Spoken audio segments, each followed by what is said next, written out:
Food and Wine Insider is a weekly look at a $1.5 trillion industry touching every American. Devoted to the business of purveying food and decanting wines, Food and Wine Radio is a unique program highlighting not food recipes or wine vintages, but how to make a profit while satisfying America's palates. In this competitive but highly rewarding sector, many men and women have made profits while fulfilling a dream. Food and Wine Insider is all about better managing any business involving food and wine.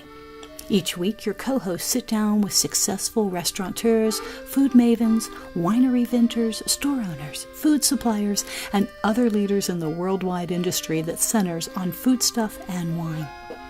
In frank give-and-take sessions, guests and panelists talk about the business of bringing healthy and pleasurable foods and wines to others. Your Food and Wine Radio host are Ann Daw, former president of the Specialty Food Association and a longtime food executive who has held senior positions both here and abroad with Kraft Foods and Philip Morris. Don Mazzella, a nationally known business commentator. On each show, they invite leaders of the world's culinary and wine industries to share the secrets of their success. Visit us at foodandwineinsider.com.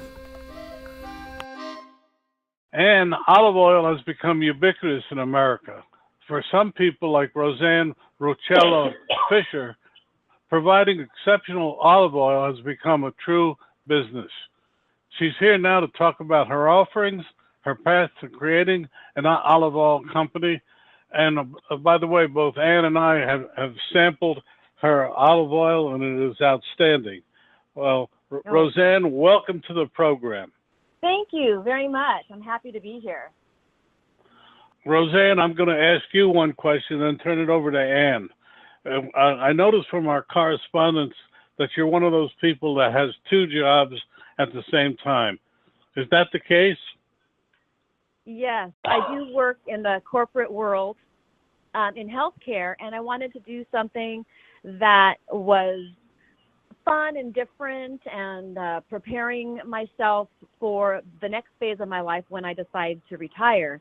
I wanted to do something that was fun and had some meaning, and so I'm doing both things. It's very fun.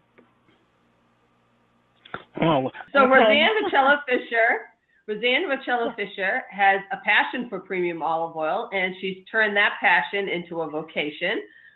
Recently launching Ruccello Olive Oil, which specializes in extra virgin olive oils from Italy and California, handcrafted olive wood items, and handmade aprons.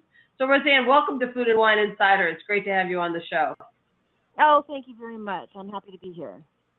And as Dawn said, we did receive your product, and I love olive oil. So to me, it's like it has to taste a certain way, and yours is just like outstanding. So, and your packaging is beautiful, and you've done a really wonderful job. It's truly special in the category. I really would love for you to start by talking about what you were doing before premium olive oil became your passion. I know you've been in the healthcare field for 30 years or so, but talk about that. Well, I'm a clinical laboratory scientist, so I've worked in the laboratory industry in hospitals for most of my career, and now I'm in sales. I work for a national reference laboratory that's a very high quality lab, and I've had a really great career with really great people, and I love that job. But what I wanted to do is prepare myself for the next phase, which I'm on the other side of 55 and wanting to figure out, okay, what's retirement going to look like? And I love Italy. And I got my Italian citizenship. And I wanted to find something that would bridge Italy and the United States and find something that would be able to enhance people's lives as well as my own. And when I was figuring out what it was I wanted to do, the olive oil business just came to me, and it was perfect because I love olive oil. I was raised with olive oil. It's healthy. I try to be healthy, and I thought, wow, importing olive oil from really high quality producers in Italy. How cool would that be? So I decided to make my mission educating people in the United States and the benefits of olive oil and how it makes all your food taste better and how healthy it is for you. So that's how it began. You know, Roseanne, you said something that made me very curious. You said you have a citizenship in Italy. I do. Mm-hmm. And why was that important for your product line? Well, it wasn't. Or why was that important to you? Yeah. So I had learned that as an American, we can get dual citizenship through our family line, and so I just felt like I wanted to connect to my roots, and so I worked for quite a few years. It took me 3 years to get it done, but I got my citizenship, and so. As I look towards the future, I would love to be able to live part-time in Italy, live part-time at home here in the United States, and be able to have a business, provide a service to the people here at home. I live in California. Yeah, no, I mean, that's really terrific. You started Ruccello Olive Oil in 2017, I believe, so you're a very new company. Talk a little bit about some of your growing pains. Well, one of the biggest for me was really learning how to get out there and market. So, I surrounded myself with people that are very knowledgeable, and I had to supplement the part that I was not strong in, and I was able to hire some really great people that helped me with the marketing and getting the word out there. And that's that was the biggest challenge for me. Yeah, and I'm also curious. You're in a category where there's lots of players, and it involves an agricultural crop. What were some of the unique challenges of being in that particular category? Well, I am an importer, so I don't grow the crops or have the olives. And so for me, it was, I actually, starting the process, I became an olive oil sommelier. So I went through an intensive olive oil course over a couple of 2 different courses. And that course taught me a lot and gave me a lot of contacts, taught me about olive oil. And so I was able to leverage the relationships that I met there to find really high-quality olive oil mills in Italy and know what to look for when I'm tasting olive oil. And I was able to, make the relationships at the olive oil mills. And those are the oils that I am bringing here to the United States. And then I have had a contact with a California olive oil mill down in Bakersfield, and they're the ones that supply my California olive oil. And all of these oils already right now is the process of the olive oil competition. So a couple of my oils have already won, gold and silver medals in these competitions that are all over the world. Fantastic. I think you must be very much aware of the issue that some olive oils that say they are extra virgin are actually blended, and as such, they're labeled for the consumer. What approaches have you taken to educate the consumer on what to look for in olive oil so that people are buying what they think they're buying? Yes, that is so true. And that's one of the reasons why I want to only make sure that I have really high quality olive oil where people can trust that if they're going to buy an olive oil from me. And part of my business is I have these events. They're called Grove Gatherings, where I will go to someone's home, or I will have an event myself where people can come over and I will do some olive oil tasting and education and a little bit of food pairing. And I teach the guests and I teach the people that if you're going to go to the grocery store and if you're going to try to buy an olive oil and you're going to really want to hedge your bets of getting a true olive oil, you need to look on the back of the bottle and you need to see if there's a harvest date and a best used by date. And see if it talks about which olives they've used in the process to make your olive oil. And if you look for those two things, you're increasing your chances of getting extra virgin olive oil. Excellent. Don, do you have a question? Believe it or not, no, because you know so much more about olive oil, except to say that we tried it last night. And my wife and I both said it was outstanding.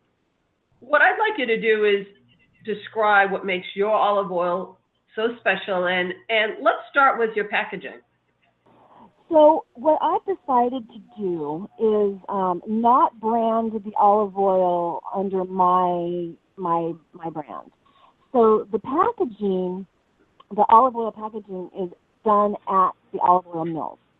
They're the ones that bottle the oils. One of the things that I found, and it made a lot of sense to me, is when I sell an olive oil that comes directly from an olive oil mill and their bottle and their packaging, they're standing behind that oil. So when I'm selling that, I can be pretty much assured the olive oil that I tasted, the chemical tests that I reviewed, the sensory analysis that I reviewed, is, that oil is going to be, extra virgin, and it's great. If I bought it in bulk, which I'm sure the olive oil mills that I work with would provide extra, virgin olive oil that would be highest quality. But a customer can never be sure if it's under my brand at this point, if it's going to be as good as in a bottle that comes from the olive oil mill. So that's how I decided to start my business, is to actually use the olive oil mill's original packaging and their brand. And it's fun. Yeah. It's fun to get an olive oil bottle from Italy. Your business is Ruccello Olive Oil, but your packaging is all about, in this case, the Rio Bravo Ranch, or the Italian farm. Yeah. And I think that's a very unique approach to authenticity, making sure people understand this is an authentic product. And was that your intent? That's exactly my intent. Yes. Mm-hmm. So talk a little bit about how is the pricing on these products? How do they compare to what would be in more mass distribution? Not because I think anyone should be afraid of the price, because I think if you're special and you're distinctive, you're more than worth the price. But I think people should understand what the pricing really should be on something that is a true virgin olive oil, or extra virgin olive oil. Yes, that's a really good question, because I know that we're used to going to the grocery store and buying, $5, $6, $10 bottle of olive oil, and is that really extra virgin? I don't know, and probably not. To make an extra virgin olive oil, it takes a lot of quality and care. It's a process that is, not only a science, but it is an art, and there's a lot of steps, and it costs a lot of money. And so one of the things that I've learned is, if you're buying olive oil and it's, under $20, you need to make sure that that's exactly what you're getting. When you're importing from Italy, there's a lot of factors that go into the price. You're going to have, the exchange rate, and you're going to have all the importing fees and the taxes that come over, and that is incorporated in the cost. But to create an extra virgin olive oil, it's really a quality process that takes a lot of time and a lot of attention. And that's what accounts for the cost. So you have a bottle. I'm looking at it in front of me. It's about 19 fluid ounces. So that bottle would be sold for how much? Which bottle do you have? I think I have the Rio Bravo Ranch extra virgin olive oil. It says Piqual. Right. Piqual, yes. So the California olive oil, that one is $19.99. Okay. And yes, and that's that in fact just won a gold medal in a Central California olive oil competition. And one from Italy, that would be, would be what? Yeah, the ones from Italy range in price from around $26.99 to $37.99. Okay. For a 500 milliliter bottle. Mm-hmm. Yeah. So today, where are you? I'm sorry, go ahead. No, go ahead. No, I was going to ask, where today are you focusing distribution? What channels are you selling your product into?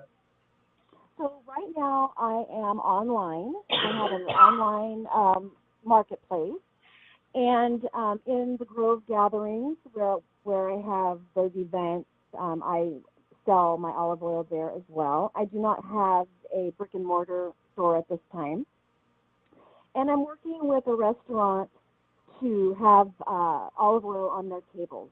They are working with me to use olive oil on their restaurants to have, because I live in a tourist area, and this is a restaurant that's down at the wharf in Monterey, and so that's kind of exciting. I think that's a really great point, because I think a lot of times people think, well, I need to be in retail, I need to be in the grocery store. But if you have a product that you really understand is meant for a particular discerning consumer, the question is, where are they shopping, where are they going? And so it may not be retail, it might be food service, it might be white tablecloth, it might be in some other way. And the notion of getting your brand out there, or your brands actually, because you're actually promoting really local purveyors, and obviously the Italian purveyors, is a really distinctive way of sort of saying there's a reason why this product is special, and it's in a place that highlights the fact that it is special. And because so many trends start in restaurants, maybe retail is a place that's down the road when people, are ready to buy it there. But I think it's a really terrific way to have started your business, especially considering it's a pretty crowded category, and it's got lots of players, and it's got lots of big players. It's got lots of good players too, not disparaging at all, because I think there's a lot of terrific olive oil companies out there. There are, yes, indeed. What has been your biggest challenge to date? Getting the message out. What I'm finding is a lot of my clients really like the more delicate, buttery olive oil, like the one I sent you, the Piquois. Yeah. And it's a delicious, wonderful olive oil, but it's very mild. And what I would like is to educate and show that the intense olive oils are really fabulous. The polyphenols in those intense olive oils are a lot higher than they still exist in the more delicate ones, but they're really higher in the intense ones. And I think as Americans, we're a little afraid of the flavor and the intensity. And so what I would really want to do is to educate and teach people with food how those intense olive oils can be used and enjoyed. And that's been the biggest challenge that I've seen, is people are a little afraid of the intensity. Mm-hmm.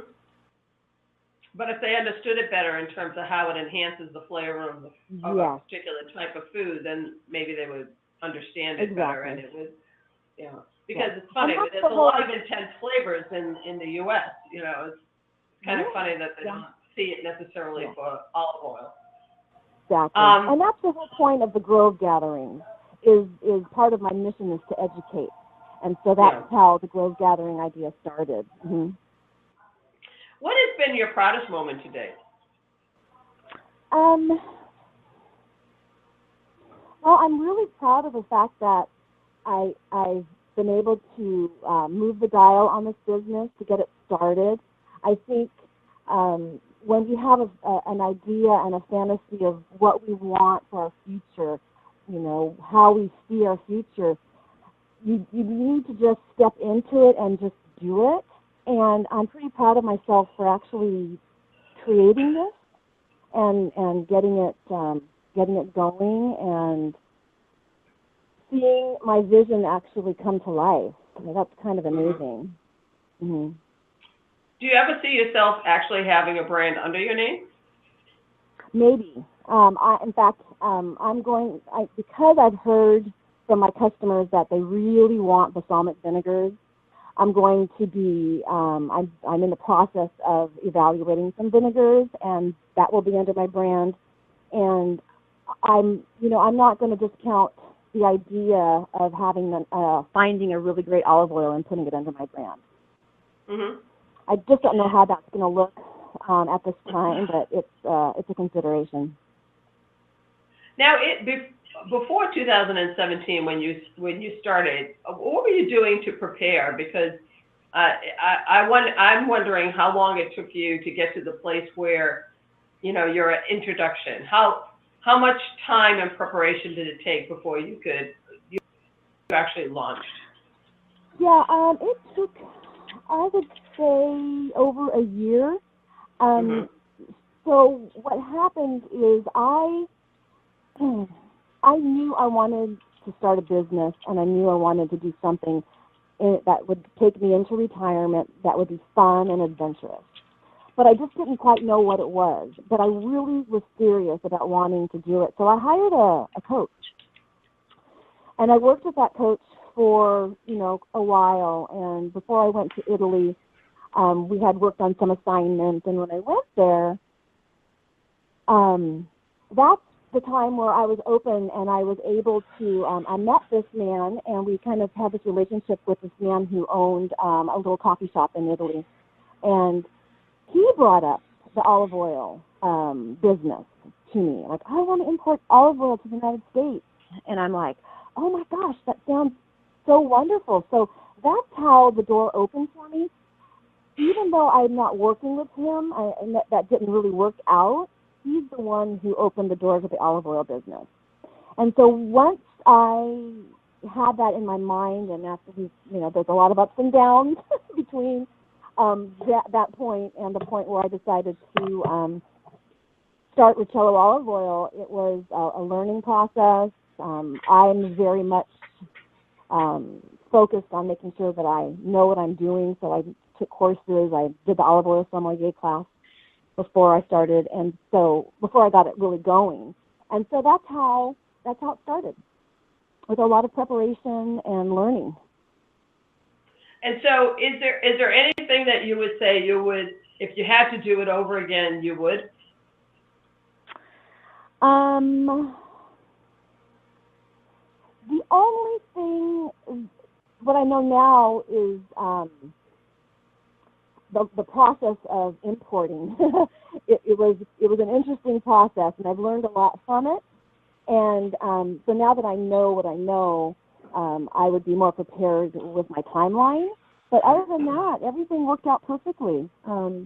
It was a smooth process. It took a while, but the next process, when I import for the new harvest coming up in November or December, I will have a better idea of the importing process. But that was a great learning experience. Mm-hmm. And how many people are involved in your business? Well, right now it's me and my husband, and I have a wonderful support person that helps me with my social media, and that's it. So you handle all the financials and all that yourself? I do, yes. Mm-hmm. Wow. And what relationships for you have been key to the success of the business? Building relationships with the olive oil mills that I've imported from, building relationships with my website designer, and the local community. I have joined the Chamber of Commerce, and all of the local community has been really supportive. Great. I'm curious about, I think you said that today you're pretty much offered online. Is that correct? That's correct. Yes. So how does someone find your products because they're under such individual olive oil mill names? They would need to search RuccelloOliveOil.com. Yes. So I have them all under my business RuccelloOliveOil.com, and if they search for buying olive oil, hopefully my website will come up. I'm working on that too.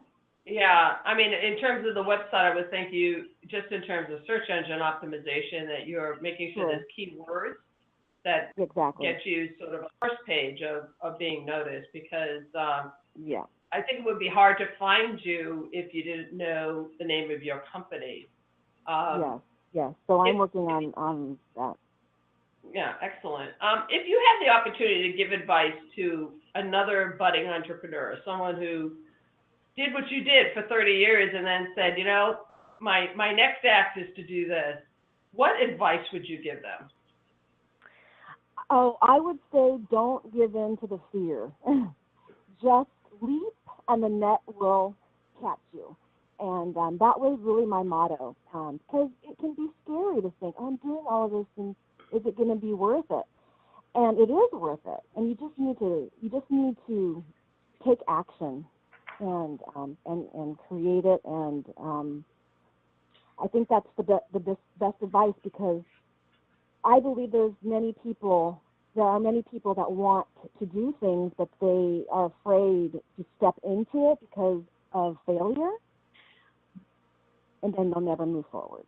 So failure is okay, because it's an opportunity to learn. It's interesting. I just had another woman entrepreneur on the show, and she said almost the same thing that you said, which is take the risk. Right? Yeah, and I thought, wow, that's really interesting. And do you find that as a woman head of the business, that there are any particular challenges in being a woman-owned business? So for me, I say no. I've been in the corporate world. The company that I work for, there are many women in senior VP director positions. We have a woman CEO, and I have never found that it has stopped me, but I wouldn't allow that either. So, I come from a family where my grandmother was a very successful businesswoman, and there was no stopping her. So, as a woman and as women, there's no stopping us. Well, I have time for one more question. And it is, where would you like to see the business in 5 years from now? And how do you think you're approaching it different from other olive oil producers that's going to ensure that success? In 5 years from now, maybe I'd like to have a little store to do olive oil tasting in a place where folks can just walk into, and that's my 5-year goal, is to actually have a little brick and mortar store. Wonderful. Well, Dawn, I'm going to turn it over to you. It's been an absolute delight, Roseanne, to talk to you and to hear about your business and your wonderful products. And thank you so much for sending us some samples so we could actually try it ahead of time. We've been talking to Roseanne Ruccello Fischer. I'll link to her website. Roseanne, will you spell out your website for our audience? Yes, it's RuccelloOliveOil.com. RuccelloOliveOil.com. Well, thank you so much. A link to her website will be on foodandwineinsider.com tonight, where you can hear every other prior and future Food and Wine Insider show. But for now, we thank Roseanne Ruccello Fischer for being with us. It's been a very enjoyable time. Thank you. To be successful, most restaurant owners require extra capital from time to time. When you need funding to renovate, buy equipment, or manage cash flow, you don't have time to track down financial statements or wait weeks for a decision. That's where Cabbage can help. Cabbage gives small businesses access to a line of credit of up to $200,000. Apply online and you'll get a decision right away. Since Cabbage is a line of credit, you can take the exact amount you need. You never have to reapply to take additional loans, and you'll only pay for the funds you use. Cabbage has helped more than 230,000 businesses from every industry, and with $4 billion in funding, Cabbage is A+ rated by the Better Business Bureau and was named the Forbes Top 100 Companies twice in a row. Check out Cabbage at cabbageWithAK.com/food and wine, and you'll get a $50 gift card when you qualify. That's KABBAGE.com/food and wine. Line of credit is subject to credit approval. See terms and conditions. All Cabbage business loans are issued by Celtic Bank, a Utah chartered industrial bank, member FDIC.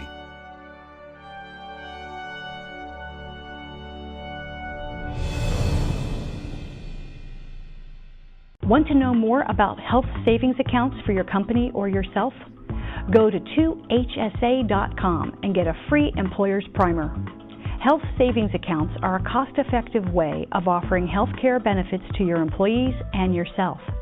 HSAs build retirement funds for your employees, improve morale, and reduce your health care benefit cost. For a free employer guide to HSAs, go to 2hsa.com. That's 2hsa.com. Dan Perkins here from Recalculating.biz with your featured book. I want to tell you about a recent interview I had with Bob Bethel, a turnaround specialist with lots of success in small business. Bob's new book is Strengthen Your Business, Fail-Proof Strategies for Small Business. He tells us of his life successes and failures that have made him and his clients so successful. Over the years, Bob has brought 77 companies back from the brink and changed them into thriving, profitable businesses. His energy is amazing, and at 74, he proves that you can still have a great deal to give others if you just try. His suggestions are easy to understand and very helpful. One insight struck me was that most companies do not have a plan. The old Chinese proverb says, if you don't know where you're going, then any road will take you there, is true today. Bob Bethel's book, Strengthen Your Business, can be found at Amazon.com or can be ordered at your local bookstore. This has been Dan Perkins with your Recalculating.biz featured book. You are listening to Ann Daw and Don Mazzella, and the program is Food and Wine Insider. If you have a question or know someone you think our listeners should hear, contact us at foodandwineinsider.com. Remember, our programs are heard every Wednesday and Saturday on this station via amfm247.com or on iHeartRadio, as well as Roku Television.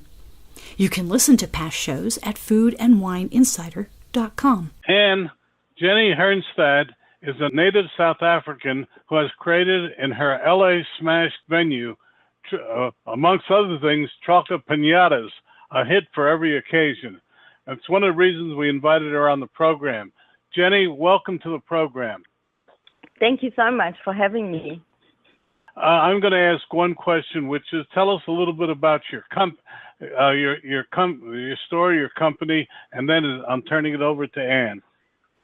Okay. My company is LA Smash Cakes. I create and design edible chocolate pinatas. So it's chocolate, it's a chocolate dome, and inside is filled with all goodies. So you get to smash it open and eat the entire cake. It's a lot of fun. It's a whole new concept, a new alternative to having a birthday cake. Every smash cake comes with a mallet so you can smash it, and they taste delicious. Well, the word delicious immediately says it's your turn, Ann. Thank you, Don. Well, welcome, Jenny. I would love to hear a little bit about your background before LA Smash Cakes. Okay, I was born and raised in South Africa. I moved to the United States about 20 years ago. I worked for most of my in the garment industry, doing merchandising and designing of men's and kids' clothing. I also designed jewelry. So my background is mostly in designing and creating products. Wonderful. You know, I've been to lots of parties where kids break a cardboard pinata and all the candy comes flying out. It gets a little bit crazy. Tell me about the inspiration for your product. Sure. Well, the craziness continues with my product. So it's basically taking the piñata to a whole different level, where the entire cake, the entire piñata is edible. So you still get to smash it, but then you get to eat everything too. The inspiration for me for my product comes from chocolate and designing. I'm an absolute chocoholic. Chocolate is my favorite thing in the world, and I love creating and designing. So my smash cakes, with designing and creating them, I get to do both of that. Also, like I say, with a piñata, when you say the candy comes flying out of my chocolate piñata. Candy's everywhere. So it's still a little crazy. So all of your cakes are custom ordered. Where do you make them? And please talk a little bit about the most unusual ones you've created. The most unusual smash cakes I've created. Let's say I did a bachelorette party once and I could not post that photo on my Instagram. So that would be the craziest smash cake I've made. I make everything in my kitchen. I have a cottage food license, so during the day my kitchen is turned into a commercial one. So it's good for me working from home. I can do everything here. Oh wow! So do you have employees, and how many cakes can you make in a day? I'm the only employee. It's me. I do everything from making the smash cakes to the packing them. I do have a freelance driver. So if I need to do delivery, and so I'm basically the only employee in my business. And could you give people an idea of the range and price that one could expect from buying one of your cakes? Sure. My standard size smash cake, which is probably around 10 inches, they start from around $100. Every smash cake comes with a mallet. But I can make any size, from individual size smash cakes for one person to 4 huge tier smash cakes. And I mean, because I custom make everything, I can also work around somebody's budget. But I would say basically the standard size is starting from $100 and working its way up. You know, what I'm curious about is, do you actually create a mold for the shape of the cake and then fill it with chocolate, and that creates the outer section? Can you talk a little bit about how you actually create these? Because I saw the video and I saw the smashing, and I saw, you know, it's a beautiful, it could be a dome, or it could be shaped in a baseball, it could be shaped in Star Wars, it could be shaped in just about anything. Do you actually create a mold, or how do you actually make them? Yeah, I mold everything. So I would have a mold, and then I would make the chocolate in the mold, and I find molds everywhere. I can use anything. I just temper my chocolate to fit a mold. So yes, everything is created through a mold first, and then I will fill it with whatever candy or whatever anybody wants to fill it with, and then decorate it, which is my favorite part. And since you are in Beverly Hills, have you had any celebrity requests? Yes, actually the first smash cake I ever made was for Sugar Ray Leonard's 60th birthday. But I've done the Oscar celebrity party this past year, which was on TV, my Oscar smash cake. I've done Make-A-Wish Foundation. I have worked with quite a few charities where celebrities actually get to smash the cake. But that's around it for now. So what was Sugar Ray's cake, and how big was it? It was a standard size. It was a 10-inch dome, and it was just loaded with chocolate. I know he likes Hershey nuggets, and it was basically a chocolate cake just loaded with every single chocolate I could put on there. Just absolutely beautiful and delicious. Now, I know when people create things, you said it was for the Oscars that you created some Yes. products? Yeah. Yes. A lot of times that's used as a way of promoting your business. Is that something that Right. they actually bought from you, or was it something that you basically sort of donated to them for their, what do they call those? Their celebrity bags or whatever? Celebrity. I was invited to do it. Uh-huh. They asked me to make a big Oscar smash cake so that they could smash it at the end of their party, which I did, which was great. It was a great marketing tool for me because I never expected it would ever land up on TV, but they did film the smashing. And so I did basically donate it, but was asked, and it was a huge 4-tier cake with a huge Oscar on the top, and then they smashed it. So that was a great marketing tool for me as well. And what came of that promotional opportunity? Did you get other requests? I did get requests from other companies, you mean? Or, just from other people sort of seeing it. You obviously passed along your name. You got to be on TV. Other celebrities, I'm sure, took note. Because I think people are always looking for very unique ways to bring their product to market or to market their product, and that's a very interesting way. So I was trying to understand a little bit more about how that was done. Yes, because it was on TV and because the people that were at the party, you did see it. I did get a lot of requests and calls and wanting to know, when they could get their cake. So I did. It was a great marketing tool for me. I did get a lot of website action. Oh, excellent. Don, do you have a question for Jenny? Well, I do. My question is, how did you come up with the name? LA Smash Cakes? Yes. LA, because we're here for now.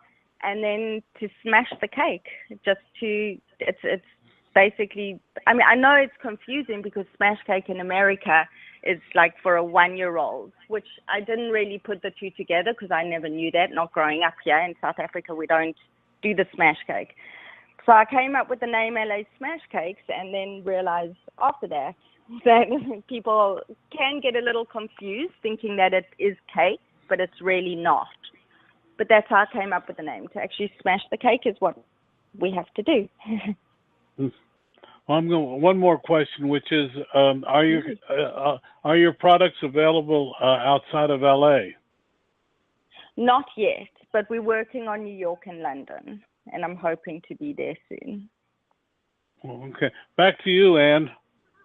Thank you, Don. I'm going to build on that a little bit because I read that today you can only sort of sell it in LA, and I appreciate your thinking about New York and London. But today you don't have a storefront. You're actually producing the product at home. How do you think you might be producing the products in these other locations? I would say the same way, in a commercial kitchen, but a storefront at the moment, because it is chocolate, if it's in direct sunlight or if it's stored too long, the chocolate it's not fresh. So for me, I usually like to make my smash cakes the day before pickup, so everything is fresh and still good. So I would do it the same way for now, okay. out of a home or commercial kitchen. So do you see yourself sort of hiring other people to do that in these other locations? Because it sounds like you really have to be local. You have to be there. Yes, I would teach somebody and open up there. Okay. So I understand people have actually traveled with your cake. They've taken them on flights and whatnot. I suppose you don't necessarily recommend that. But how long does the cake last? The cake can last, well, because it's all gummies and jelly beans and M&Ms inside, that can last. Depending on what's on the outside of the cake, like if it's chocolates or Kit Kats or something that I've cut open, I would say not longer than about 2 days because the chocolate can go stale. But if it's like a Willy Wonka type theme cake with lollies and more of a harder candy, it could last about 4 days. So today, all of your products are covered in chocolate, correct? All your cakes Yes. are sort of chocolate-based. Have you thought about other types of confection in terms of your cakes? Like what? What do you mean? Well, could it be sugar? It could be a sugar confectionery covering instead of chocolate necessarily. It could still be smashed, obviously, or Right. some kind of, a type of fondant or a type of, some other confectionery besides chocolate. I was just curious if you thought about line extensions. No, chocolate is the only one I've thought of. And looking at the regular birthday cake, I found that the fondant is usually more of it usually looks good, but doesn't really taste good. Sure, So that's why I absolutely. don't use any, that's why I don't use any fondant or icing on my cake. Chocolate is just perfect. Most people love chocolate and most people love candy. So I wanted to only look good, but to taste good. So chocolate is my only alternative. Now, you temper your chocolate to a certain level to be able to create the mold. Where do you source your chocolate from? Everywhere. I use Belgian chocolate mixed with American chocolate, Swiss chocolate. I make everything. I just mix it. Tastes original and different. My favorite is Belgian chocolate. I would agree. I use it for me. Yes. I love chocolate, so I'm salivating right now. Could you describe a typical day at LA Smash Cakes? What happens on a day? I would say I start off in the kitchen at about 8 a.m. I find I'm freshest in the morning with ideas, so I like to make all my smash cakes first thing in the morning, depending on how many I have to make. And in the afternoon, I usually sit and do all my admin and my invoicing and my packaging and sourcing out new products and merchandising and going onto the internet and getting some crazy ideas for some new cakes. And that's about a typical day for me. So it starts at 8 and it ends at? Ends at 6. Okay. Around there. Full day. And then someone delivers the cakes for you? Yes, I have a freelance driver who will deliver the cakes where need be. And you produce about how many cakes in a day? I could produce about 3 to 5 cakes, depending on the theme and the intricacy of what type of cake I have to make. Okay. We talked a little bit about the Oscars, but how are some other ways that you've promoted your business? Everything for me is social media, but besides PR, I do Instagram, I do Facebook, I try to advertise anywhere that I can.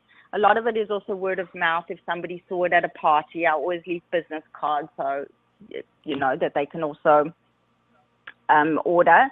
I would say mainly social media is where I get my cakes out, because I'm posting all the time new cakes and fresh ideas and videos of people smashing the cake, and it looks addictive, I think, for me. Just building on the social media point, how much of your business comes from those social media connections? I would say about 70% of it. Wow. Comes from social media. It's a big. Yeah. John, I think you had a question. Well, I hate to break your great string of questions, but I guess, but I wanted to know, you've had a career before this. You decided to do this, but I'm wondering, could you talk a little bit of why you're doing this now, and how you feel about it and how you feel about the future? I'm doing this now because I get to work from home. So I have kids, so it gives me the opportunity to have family time as well. I absolutely love what I'm doing. I love doing the fashion side of my career as well. But I've done it for most of my life, and this was just a great change, doing something that I love, working with chocolate, which, like I say, I'm a complete chocoholic. It's my favorite thing in the world. So it just gave me an opportunity to mix both sides of my world, with my family, with my work in one place, and it just worked out perfectly for me. And the future, I just want to carry on getting bigger and better and just making everybody happy with chocolate. Mm-hmm. How old are your kids, and do they work with you at all? My son is 13, and then I have 5 stepkids, so only one at home. So he's 16. My son does. He loves to work with me. Sometimes he likes to make his own smash cakes. So yeah, he loves it. Also a chocoholic, so it helps. Back to you, Ann. I was just curious. No, thank you. That's a great question. Jenny, how much of your business is for personal events versus corporate events? Are you seeing any shift there? Yeah, I would say 80% is personal events and 20% is corporate at the moment. So mainly for birthday parties and, you know, I've done weddings, I've done bachelorettes, bachelor parties, everything, bar mitzvahs, bat mitzvahs. So there's no limit, but I would definitely say it's about 80% personal. No. And what advice would you give to someone thinking about getting into the type of business that you've done? What have you learned through your experience? From my experience, I'd say take the risk. As long as you're doing what you love, go for it, because you never know what can happen if you don't try. I never expected for this to be a hit, and it is. So I would say definitely go for it. And, you know, building a little bit on what a question that Don had asked, what do you see as the future? What do you see as, you know, either your thoughts about expansion, different product lines, you know, anything that you're thinking about as you think about the future? The future for me, I see expanding. I would love to be, like I say, in New York and London, and maybe even franchising and just expanding, carry on doing what I'm doing. This is great. I'm happy. I love my work. I love doing it, and I would just like to do more of it. I would love to ask you, what's been your proudest moment to date? What has been my, sorry? Your proudest moment to date. Proudest moment? Yeah. I would say being on KTLA 5 was just incredible for me. Seeing all my smash cakes on, you know, on TV with the anchors smashing them, and it was an incredible feeling. It was just an accomplishment. I felt that I'd gotten somewhere after making the cakes. It was just wonderful. That would be my proudest moment today. So KTLA is a local TV station? Yes. Okay. Thank you. Tell me, on the opposite side, what was the scariest moment you ever had? Or you're like, wow, I wish I could do that over again? The scariest moments I've ever had. I'm not quite sure. I think the scariest moment would have been my Oscar smash cake, because it was the first time I'd ever done such a big one, and it was the 40th smash cake, and I had to leave it I dropped it off and I left it at the venue, and there was no way of knowing what happened until a few days afterwards. So that was my scariest moment. I was just hoping that the cake was stable and the cake smashed nicely. Just the not knowing part was pretty nerve-wracking. If there was anything you could change, or you'd say, wow, I wish I could do that over again, what might that be? You know what? I can honestly say at this point, I think everything has just flowed very nicely. I probably wish that I could have done a little bit, my business would have gotten bigger quicker, but everything happened at a good pace. I think I can't really look back and say I wish I would have done anything different, because I think everything just kind of fell into place when I started. So I'm lucky that way. And you've been doing this for how long now? A year and a half. Wow. So you've been on TV, you've been to the Oscars, you made a cake for Sugar Ray Leonard in a year and a half. Oh my goodness. And I want to jump in here and ask her a Yes, question please. right on that.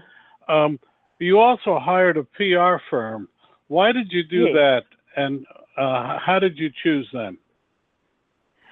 I hired a PR firm because I found it the pace was a little slow. I needed to get out there more because the more people were looking at my product and loved it, the more I know I needed it to get out quicker. I hired a PR firm. I hired Barbara Tesla. When I spoke to her the first time, I just got the feeling that she was just right to be my PR. She was straight down the line. Whatever she said, she did, and she's just helped me incredibly. So she's also gotten my name out. I mean, at a very quick pace. So I just needed to get the name out, and I was at a point where my business was. Yes, I'd done the Oscars and I'd done Sugar Ray Leonard's cakes, but it was at a point where I needed to grow. So I needed some extra help. And has it been effective? Absolutely. Barbara's amazing. Back to you, Ann. I was just curious. No. It's a great question. As you're thinking about sourcing your products, do you have any challenge in terms of doing that and getting the right chocolates or the right ingredients for your smash cakes? Yes, always. I'm always looking for new products. I'm always trying new things. So sourcing our product is a big thing for me. That's when I sit in the afternoon and I always look for what's new and what's happening and anything else new I can try, because a lot of chocolate is also coming onto the market, especially confectionery chocolate that you can work with. So I'm always sourcing out. So are you looking, how do you find those things? Is it online? Is it, what do you tap into in terms of your resources to learn about those things? I Google, I call my suppliers, I go to shops. Even if I'm driving and I see a confectionery or some chocolate shop, I'll always go in, or a candy shop, always looking for new stuff. So whatever I can do, majority I'm on the computer and I'm looking. Anything else you'd like to share with our listeners about your product that I haven't asked you? No, it's a new alternative to a birthday cake. They are so much fun. Every single smash cake comes with its own mallet, and like I said, I can create and design absolutely anything. I can fill it with anything. It's just a lot of fun. It's addictive. Everybody wants to smash, and what a better way to smash chocolate. Absolutely. Well, Don, I'm going to turn it back to you because I think everybody needs to know about Jenny's products and where to find them. That was my question, Jenny Hernstad of LA Smash. Your website and how people can reach you? People can reach me at my website. It's www.lasmashcakes.com. They can also reach me via phone, which is Jenny 310-349-6739, or Instagram. My Instagram account is LA Smash Cakes. Thank you, Jenny Hernstad, for being on the program. You, it's been illuminating. I only wish you were in New York. We'd come by and smash a pinata. Yeah, that would be fun. I hope so. Thank you, Anne. Thank you, Don. It's been great. It's been our pleasure. Have a good day. A link to Jenny's website will be on foodandwineinsider.com tonight. You can hear this program and every other Food and Wine Insider program on our website. Thank you. Want to know more about health savings accounts for your company or yourself? Go to 2hsa.com and get a free employer's primer. Health savings accounts are a cost-effective way of offering health care benefits to your employees and yourself. HSAs build retirement funds for your employees, improve morale, and reduce your health care benefit cost. For a free employer guide to HSAs, go to 2hsa.com. That's 2hsa.com. You've been listening to Food and Wine Insider with Ann Daw and Don Mazzella. Want to join us on a future show? contact us at foodandwineinsider.com. Until next time, have a passion for food, wine, and profits, and think of our program, Food and Wine Insider.